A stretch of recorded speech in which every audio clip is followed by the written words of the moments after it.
President Biden putting his spin on soaring inflation. He argues disposable income among Americans is actually up due to new forms of government assistance. New York Congresswoman Claudia Tenney here to react. Prices, though, Congresswoman, up 6.2% October of last year versus October this year. Does Biden not understand economics, or does he not care that the free money he keeps pumping into this system is just driving the cost of everything up? Well, good morning. He obviously doesn't understand it. As a small business owner, we're celebrating our 75th year with our business in upstate New York. He shows he doesn't have any respect for the middle class, which is vitally important to the future of our nation.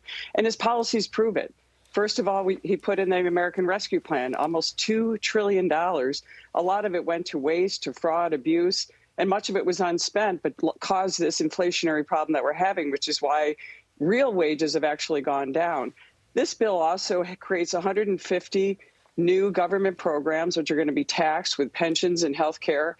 And the middle class is going to have to pay for this with the huge amount, almost $2 trillion in new taxes, many of that affecting middle class, particularly small family farms, working businesses like ours, small businesses, sole proprietorships. This is going to be a huge drag on our economy. And he shows he doesn't respect that. And we're going to continue to see inflation for a long time. It's really unfortunate that they don't understand basic economics. Yeah, that's right. And we have a poll here. It says, will President Biden's spending bill make inflation better or worse? 43% say worse. And, we talk a lot about the money in this Build Back Better bill.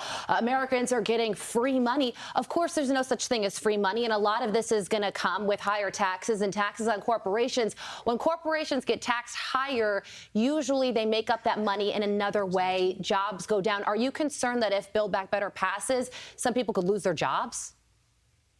Well, we're already seeing that now. People are already in anticipation of this potentially passing.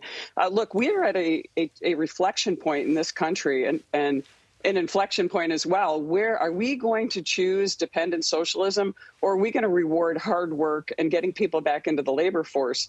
And that's my biggest concern is every employer you talk to, and we've done small business roundtables around the community upstate, and we're hearing this all across the country, is the biggest problem is getting people back to work, and we're incentivizing people to stay home. Yeah. We really need a workforce to create the dynamism we need for an economy that rewards free enterprise, hard work, supports our values.